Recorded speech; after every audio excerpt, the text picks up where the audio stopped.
लाओ बुर्का तो उठेगा ही, और वो गाना गाओ, पर्दा जो उठ गया तो सब भेद खुल जाएगा।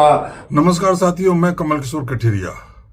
साथियों, जब भी चुनाव आता है तो कुछ नेता ऐसे होते हैं जो जनता की सारी समस्याएं भूल जाते हैं और वो कुछ शब्दों पर उनके जबान पे आ जाते हैं। हिंदू मुस्लिम, लव जिहाद, बटेंगे तो कटेंगे। और इस बार गिरिराज सिंह ने अब देखिए बुर्के का इस्तेमाल किया है। अब गिरिराज सिंह कहते हैं कि बुर्का उठ गया तो भेद खुल जाएगा। अरे भैया, कौन सा भेद खुल जाएगा? क्या बुर्के से आपको पता चलेगा कि ये देश का लोकतंत्र कितना मजबूत है या नहीं? क्या बुर्के से आपको पता चलेगा कि ये देश सही दिशा में जा रहा है कि नहीं जा रहा है?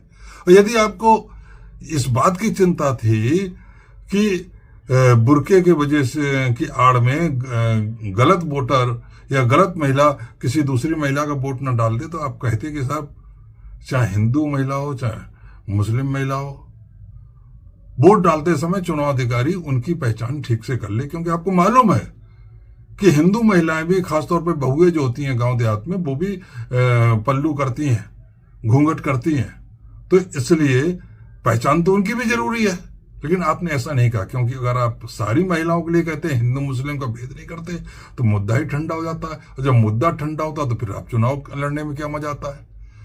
तो मामला असल में वोट लेने का है। संविधान तो हमें समानता का अधिकार देता है। वो कहता है कि धर्म के आधार पर सब बराबर हैं, धर्म के आधार पर कोई भेदभाव नहीं है। लेकिन नेता ये कहते हैं कि भैया, चुनाव के समय तो इन दोनों में धर्म के आधार पर भेद होना ही चाहिए। हिंदू मुस्लिम के बीच में धर्म के आधार पर भेद तो होना चाहिए। अगर हम धर्म के आधार पर फर्क नहीं करेंगे तो उन्हें हम बांटेंगे कैसे?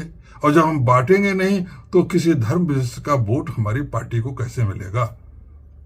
इसलिए साथियों, मैं ये कहूंगा आप लोगों से कि यदि इस तरीके के नेता आपके पास आते हैं तो आप उनसे बेरोजगारी पे सवाल पूछिए, महंगाई पे सवाल पूछिए, स्वास्थ्य सेवाओं पर सवाल पूछिए, सड़क पानी की समस्याओं पे सवाल पूछिए। और जिस दिन आप इस तरीके के सवाल इन नेताओं से पूछना शुरू कर देंगे, ये नेता खुद लाइन पर आ जाएंगे।